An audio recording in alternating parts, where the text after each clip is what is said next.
Alors rebonjour à toutes et à tous, bienvenue sur dailyfx.fr. Nous sommes le 16 décembre 2015, la dernière réunion de la Réserve fédérale.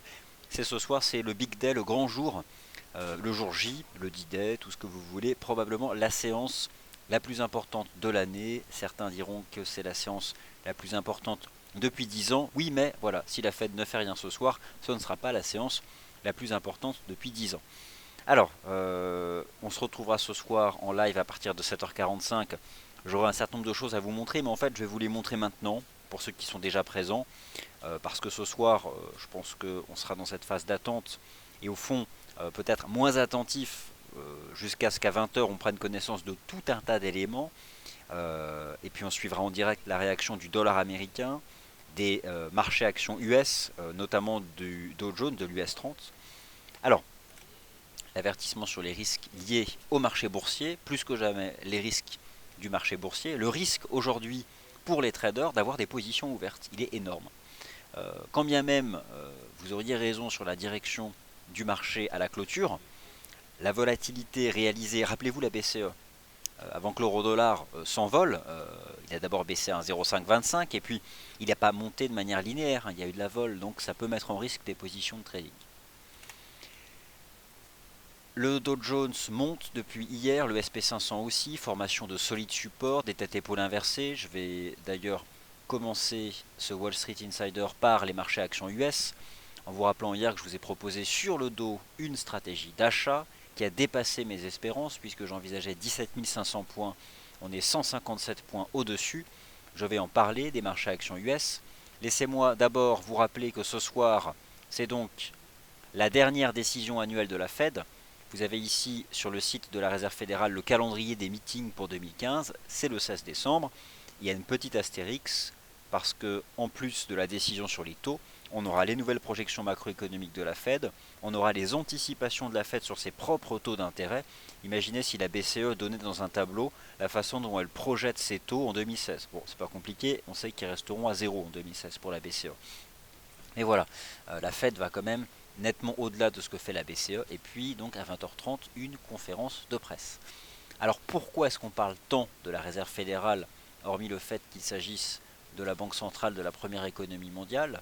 Parce que ceci, deux choses potentiellement exceptionnelles, à moins que la Fed ne fasse rien. Pourquoi? Parce que ça fait depuis 2008, mi-2008, et la faillite de Lehman Brothers, précisément à l'été 2008, donc en plein cœur de l'année, que les taux d'intérêt aux États-Unis sont, à peu de choses près, égal à zéro. Vous avez ici une courbe des taux d'intérêt, il s'agit des taux d'intérêt de la Fed, le cycle des taux, c'est tout plat depuis 2008. Pourquoi est-ce que le fait de relever les taux fait jaser et fait que les investisseurs se projettent sur 2016? Parce que depuis 1979, il y a eu 5 cycles de taux d'intérêt haussiers, et à chaque fois que la Fed a commencé à relever ses taux, elle ne s'est pas arrêtée. C'est-à-dire qu'elle relevait ses taux une fois, et puis ensuite elle continuait, elle continuait, elle continuait. Ce qui fait que si ce schéma se répète en 2016, eh bien, les conséquences seraient fortes pour le marché action US, ainsi que sur le marché des devises, puisque le dollar US pourrait devenir une monnaie de carry trade, qui serait achetée face aux devises faibles. Par exemple, l'euro-dollar pourrait devenir une devise de carry trade en 2016 si effectivement la Fed relève ses taux, ce qui n'est actuellement pas le cas. Il n'y avait pas assez de différence entre les taux de la Fed et de la BCE pour que l'euro-dollar soit une stratégie de carry trade. Alors, c'est la grande incertitude, c'est pourquoi ce soir, on va se concentrer sur beaucoup de choses. D'une part, si la Fed, vous savez, ce soir, si la Fed relève pas ses taux, bah, ce sera vite terminé, hein. Si la Fed relève pas ses taux, ce sera presque un non-événement, c'est-à-dire que bon, bah, on continuera de se projeter sur janvier ou février. Par contre, on étudiera en détail les nouvelles projections macroéconomiques de la Fed. Je suis certain d'une chose, c'est que si la Fed relève pas ses taux, le Dow Jones, le SP500, le Nasdaq s'envolent. Peut-être même dépassent leur sommet historique. Ça, c'est à peu près une certitude. Le dollar US coule ce soir si la Fed ne monte pas ses taux. Les autres scénarios, voir la Fed relever ses taux, et puis tout ce qui accompagne cette action, sont beaucoup plus incertains. Je dirais que le scénario le plus clair serait de voir la Fed ne rien faire et nous dire bonne fin d'année, joyeux Noël et rendez-vous en janvier. Et dans ces cas-là, on terminerait l'année sur le fameux rallye de Noël qui statistiquement a en effet lieu s'il a lieu, parce qu'il n'a pas lieu chaque année, à partir de là, hein, la dernière quinzaine du mois de décembre. Donc c'est pour cette raison que le marché attend beaucoup. Nous sommes sous la présidence de Janet Yellen. Sous Ben Bernanke, on a eu les taux zéro. Sous Greenspan, on a eu 4 cycles haussiers des taux d'intérêt. Et c'est Paul Volcker hein, qui, en 1982, avait donc déclenché le dernier cycle de hausse de taux depuis 1980. Alors, au fond, si jamais le marché n'a pas ce soir sa hausse de taux, on se projettera directement sur la réunion du 27 janvier ou du 16 mars. Parce que si vous regardez les probabilités implicites de voir le taux de la Fed actuellement dans un range entre 0 et 0,25, passer dans le range entre 0,25 et 0,50, la probabilité ce soir c'est 78%, mais notez bien le 27 janvier c'est 74%. J'ai presque envie de dire qu'au fond, ce soir ou le 27 janvier c'est presque une chance sur deux. Ce qui n'est pas le cas avec celle du 16 mars. Et c'est peut-être là où demeure l'incertitude pour le scénario de fin d'année. Est-ce que la Fed agit ce soir? Ou est-ce qu'elle ne prend pas le risque de déstabiliser les marchés, s'il devait être déstabilisé? Ou est-ce qu'elle agit le 27 janvier? Bon, bah ça on sera fixé à 20 h.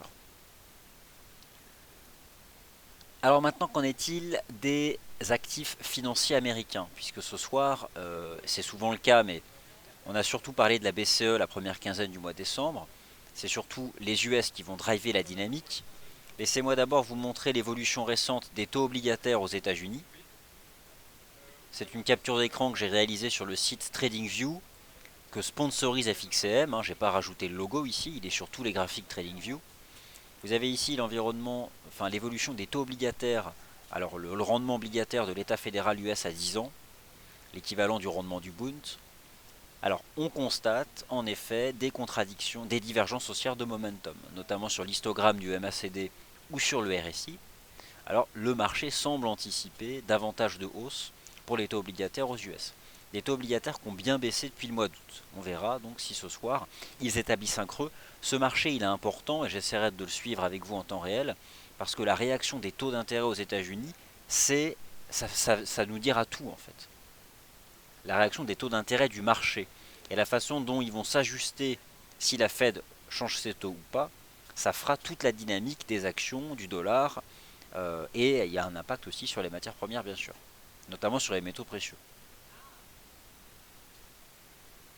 Alors maintenant, qu'en est-il de l'US Dollar Index? Je vais vous en montrer deux, et deux en temps réel. Le premier, encore une fois, avec le site partenaire TradingView, puisque FXM le sponsorise. Vous avez ici l'US Dollar Index, celui qui est suivi dans les salles de marché, dont le mnémonique est DXY, US Dollar Index, qui pondère à hauteur d'environ 53% l'euro-dollar, forme un support depuis quelques séances. C'est l'enjeu, c'est la clé. Ce support doit tenir, sinon le dollar US chute. Ça peut être aussi une base de rebond. Mais le marché n'est pas fou, le marché est attentiste et depuis quelques séances est dans un range, prêt soit à bondir, soit à casser le support. Ce qui signifie que pour l'euro-dollar, soit l'euro-dollar s'effondre et tombe à 1,05, soit il bondit vers 1,15. En l'état, ces deux scénarios sont les deux scénarios qui s'opposent pour ce soir. Opposés, mais représentant bien l'incertitude forte qui est liée à la Fed et à ce qu'elle annoncera et surtout à la façon dont elle se projettera sur 2016. Alors, il ne faut pas non plus se laisser influencer par rapport à ce que vous observez à très court terme sur le dollar américain. Le dollar américain qui monte depuis le début de la semaine, parce que le marché a pris connaissance de statistiques, mais ces statistiques depuis le début de la semaine ne feront pas la décision de la Fed ce soir. On a eu en effet hier l'indice des prix à la consommation qui a atteint l'objectif de la Fed en rythme annuel, puisqu'il a atteint 2% pour la première fois depuis très longtemps. Et d'autre part, l'indice Empire Manufacturing de New York a fortement remonté, ce que le marché n'envisageait pas hier. Alors voilà, ça fait partie des choses qui ont soutenu l'US Dollar Index, mais ici c'était qu'une remontée à court terme.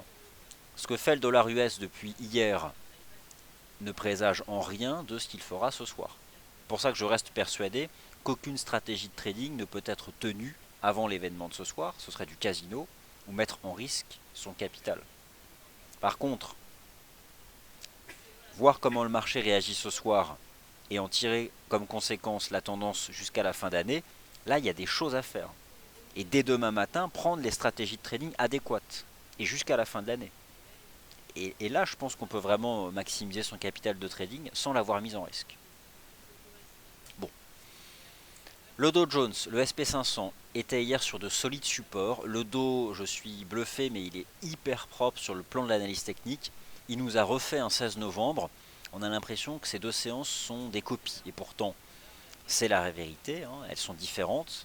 Le marché a réagi sur le support à 17 100 points. On avait un très beau support sur le SP500. Ce qui m'intéresse cette semaine, c'est que le SP500 et l'US30, enfin le Dow Jones, guident un peu les marchés actions de manière générale. Alors, hier, le 16 novembre, l'US30 avait fait un V-bottom sur 17 100 points. Hier, l'US30 a fait une épaule tête-épaule inversée sur 17 100 points. Le point commun de ces deux figures, c'était la ligne de coup à 17 400. Elle a été débordée. J'envisageais que le marché rejoigne 17 500. Il les a dépassés. Et c'est vrai que s'il n'y avait pas la Fed, mais uniquement l'analyse technique, je vous dirais que le Dow pourrait remonter jusqu'à 17 800. Il est toujours bien orienté, le Dow Jones. Mais voilà, tout dépendra de la Fed maintenant. Et de son impact. Mais pour le moment, le momentum est bien orienté. Le marché reste dans une dynamique qui est similaire à celle du 18 novembre, remonte. Pourquoi pas avant la Fed aller chercher 17 700 et après, j'en sais rien du tout. Parce que l'analyse technique, face à l'événement attendu ce soir, ne pèse pas bien lourd. Elle pesait quelque chose encore hier, encore ce matin. Bon, maintenant, la session US ouvre. Il est 9h27 à Wall Street. 9h27 alors que doit être dans leur seconde journée la réunion du FOMC. Bon, voilà. En tout cas, Wall Street reste bien orienté. Et moi, ce qui m'intéressera, c'est la clôture ce soir. En fonction de la clôture ce soir de Wall Street, je vais vous dire où ira le DAX d'ici le 31 décembre. Alors, le SP500, c'est encore plus beau que le Dow Jones. Réaction parfaite sur le support à 2000 points. Idem. En novembre, on avait fait un V-bottom. Ici, on a fait une épaule, tête-épaule inversée. Cassure de la ligne de coup à 2025 points. Et depuis, le marché ne cesse de remonter à l'image du Dow Jones. S'il n'y avait pas la Fed et uniquement un scénario d'analyse technique, je m'autoriserais à viser 17 800 sur le Dow et je m'autoriserais à viser les 2100 points sur le SP500. Mais voilà, il y a la Fed. L'analyse technique suggère que ce marché monte, il y a même des cassures de momentum. Le scénario qui faciliterait la remontée des marchés actions US, ce serait clairement la Fed qui ne relève pas ses taux. Ce sera le premier marché à monter ce soir. Si la Fed ne relève pas ses taux à 20h, avant même la conférence de Janet Yellen, le SP500, le Dow, les indices Nasdaq vont monter. Et là, en effet, rejoindre 17 800 pour le Dow et les 2100 points pour le SP500. Alors, presque un objectif atteint sur l'Eurostoxx 50. Je vous ai expliqué hier que l'Eurostoxx 50 était sorti avant le DAX et avant le CAC d'un canal baissier. On avait bien sûr dans le setup les têtes-épaules inversées des indices US. Ensuite, encore dans le setup, je reprends une expression chère à Sylvain, la sortie par le haut d'un canal baissier sur l'Eurostoxx 50. Je vous ai invité à viser 3280. On a fait 3277. Je m'autorise à dire que c'est un objectif atteint selon l'analyse technique, parce que j'ai aussi dit que à l'ouverture de la session US, je ne présageais plus du sens du marché en utilisant l'analyse technique. J'aurais donc tendance à croire que si vous avez été à l'achat des indices boursiers européens, il faut prendre vos bénéfices, même si là on voit que ça monte, tant l'Eurostoxx 50 que le Dow et que le SP500. Et je peux vous garantir, faites-moi confiance, que s'il n'y avait pas la Fed, je vous inviterais à tenir les positions d'achat. Mais je suis gêné, vous comprenez pourquoi, par rapport à l'événement de ce soir. Mais en tout cas, c'est juste hyper propre. La sortie par le haut hier du canal de l'Eurostoxx 50, les magnifiques têtes-épaules inversées sur le SP500 et le Dow, qui ont encore du potentiel.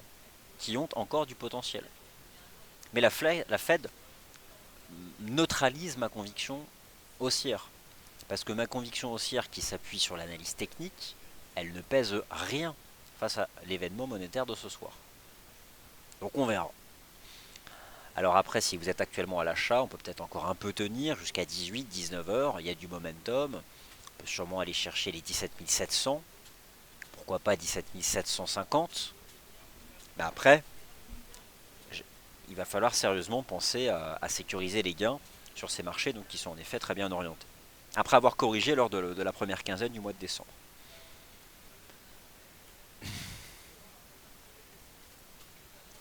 Alors l'euro-dollar, bon, bouge plus, hein, puis il bougera pas avant ce soir. Là vous avez les deux wedges que j'opposais, celui de la BCE, celui de la Fed. Alors celui de la BCE c'est vrai, parce qu'on est sorti par le haut avec la BCE. Là on est sorti par le bas mais en amont de la réserve fédérale. Il va plus rien se passer sur l'eurodoll d'ici ce soir. On va rester entre 1,09 et 1,1080. Et puis ce soir, soit on recoule à 1,05, soit on monte à 1,15. Dans quelle direction? Mais en étant tout à fait honnête, je sais pas. Et sinon, autant jeter une pièce ou tirer au sort un scénario. Mais moi, ma façon de penser est de dire que si ce soir l'euro-dollar devait fortement monter et terminer tout en haut, il montera davantage d'ici la fin de l'année. Donc l'idée c'est d'attendre, de voir la direction et dès demain matin de chercher à prendre cette direction. Parce que ça ne va pas durer 24 heures l'effet. Ça va durer jusqu'à la fin d'année. Et là je pense que c'est beaucoup plus intéressant comme stratégie pour faire fructifier le capital de trading. Là c'est vrai que l'analyse technique a plutôt eu ce biais vendeur depuis qu'on est sorti par le bas de cette compression. Essentiellement parce que l'inflation a atteint l'objectif de la Réserve fédérale au mois de novembre, en rythme annuel, les fameux 2% de l'indice des prix à la consommation.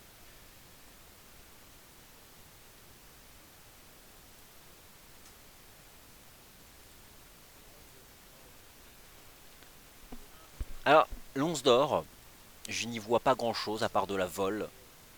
De la vol, de la vol. Euh, que se passe-t-il sur le gold? Rappelez-vous, il était sorti par l'eau d'un canal de baisse le 4 décembre suite au rapport NFP. Il était sorti par le haut d'un canal alors que le dollar s'était envolé après le rapport NFP. Je pense qu'il va être difficile à court terme de faire un lien entre l'once d'or et le dollar puisque depuis 24 heures le dollar monte et l'once d'or monte. Il n'y a plus de corrélation inverse. On est en fin d'année, il peut y avoir des rachats de shorts, des stratégies de couverture. Ceux qui achètent l'or en pensant que la Fed ce soir pourrait créer un vaste processus correctif sur les actions. Pourquoi? Parce que il faut que je retrouve le graphique que je vous ai montré tout à l'heure. Parce que on pourrait rentrer dans un cycle monétaire pas vu depuis la période 2003-2006. Et là, il y a une forme d'incertitude sur la façon dont vont réagir les marchés. Donc ça ne m'inspire pas du tout cette configuration graphique sur l'or. Je n'ai pas de stratégie là. Et de toute façon, il ne serait pas sérieux de ma part de vous recommander maintenant une stratégie. Alors sur les paires majeures, formation d'un support sur le NZD-USD à 0,6740. Bon, elle est en forme cette paire de devises, notamment depuis la réaction forte sur les 0,66 $, alors que la Banque de réserve de Nouvelle-Zélande a baissé ses taux. Le GBP-USD qui tient le fameux niveau des 1,50, le fameux niveau des 1,50. Celui qui soutient les cours depuis le double bottom du printemps dernier. Bon, ça agit à nouveau sur les cours. Ok, bon, c'est un fait. Mais qu'est-ce qu'on peut en déduire? Pas grand-chose. La UD-USD en position d'attente sur ce qui pourrait être la ligne de coup d'une épaule tête épaule.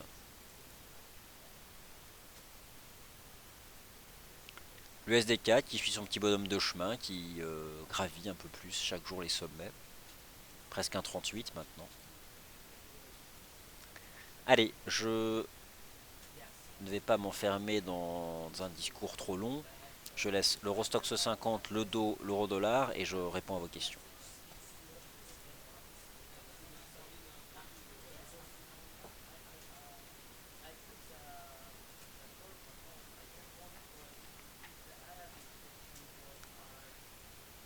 Alors, il y a les stocks de pétrole. En effet, on attend aujourd'hui la publication des stocks de pétrole, hein, c'est un fait. Alors justement, je vais vous donner un point de vue sur le pétrole. Le marché envisage sur les stocks de pétrole un déstockage, à l'image de ce qu'on avait eu la semaine dernière, et qui avait dans un premier temps soutenu le prix du pétrole. Le pétrole qui est dans un rebond technique, mais qui est plus une phase de stabilisation qu'un vrai rebond technique. Moi, en données journalières, j'ai toujours ce canal sur le prix du pétrole. On constate l'action de la première résistance à 37,73, qui est une résistance journalière, les plus bas de août dernier. Donc pour l'instant, on est sous pression. Tant qu'on reste sous les plus bas de août dernier, ce marché est sous pression. Lucas Oil, quand bien même il a réagi lundi sur les 36,20 dollars, qui sont, je vous rappelle, au centime près, le plus bas de décembre 2008, donc le plus bas de la crise financière. Il n'y avait finalement pas d'épaule tête-épaule inversée sur Lucas Oil. Une phase de stabilisation qui a une forme chartiste impropre et qui se maintient sous les 40 dollars. J'aurais donc tendance à dire que le pétrole à court terme est passé d'une phase de baisse à un range, menaçant toujours de briser les plus bas de 2008, même si pour l'instant ce n'est pas le cas. Si en effet, pour la seconde semaine consécutive, il y a un déstockage, le Brent pourrait remonter à 40 et le brut US pourrait remonter à nouveau et tester les 37,73 et pourquoi pas aller chercher le haut de canal vers les 39,40. Mais ça, il faudrait vraiment que ça déstocke. Parce que si ça restocke, on retombe vers les plus bas de décembre 2008. Si ça restocke, ça peut être violent. On peut retomber très vite.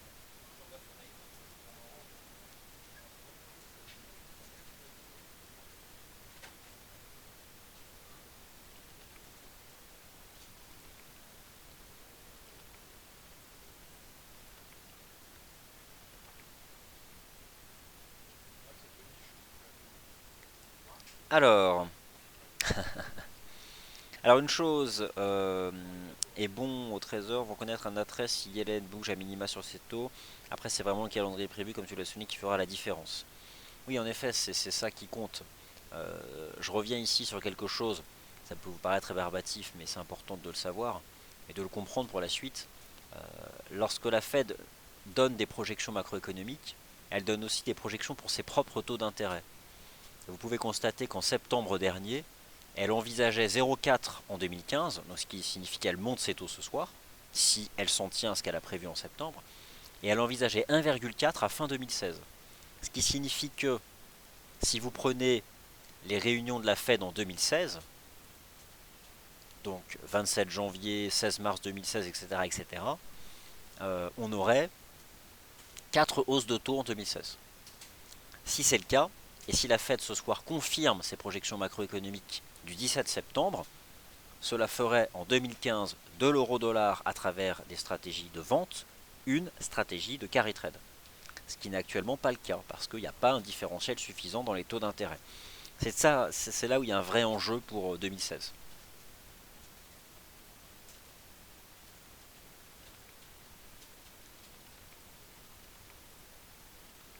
Et c'est ça que je vais découvrir avec vous ce soir et analyser pour envisager ce qu'on va pouvoir faire en termes de stratégie de trading jusqu'à la fin d'année. C'est vraiment comme ça que j'envisage les choses. C'est pour ça que je me précipite plus maintenant. Calmement ce soir et analyser. Et puis dès jeudi matin, à l'ouverture du Good Morning Euro Dollar, et puis dès ce soir, parce que je vais quand même essayer de faire des choses, reprendre des stratégies pour la fin d'année dans le sens de la tendance que la Réserve fédérale aura imprimée sur les marchés. Hein, Totof, voilà, en effet.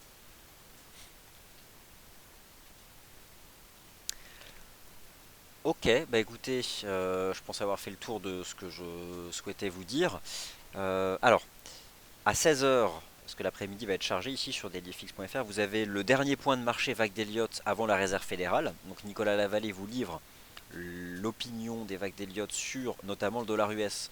Et il a préparé un décompte Elliottiste sur le dollar US qui est impressionnant, qui est un décompte de long terme, qui permet de se projeter et qui est hyper haussier sur le dollar. Il est sous la forme d'un article sur notre site, il va vous en parler en temps réel. Donc le décompte Elliottiste du dollar US. Ensuite, à 17h30, vous retrouvez Yoav qui viendra clôturer la session européenne. À 18h, un webinaire sur la gestion d'un trade perdant. Et à partir de 19h45, je vous retrouve donc et je vous présenterai en temps réel tous les supports que la Réserve fédérale rendra publics à 20h, la décision sur ses taux, ses projections macroéconomiques, la réaction des marchés, une ébauche de stratégie de trading pour la fin d'année, et à 20h30, on suivra en direct la conférence de presse de Madame Janet Yellen. Ça, c'est pour le programme de l'après-midi et de la soirée, donc je vous dis à tout à l'heure. Merci.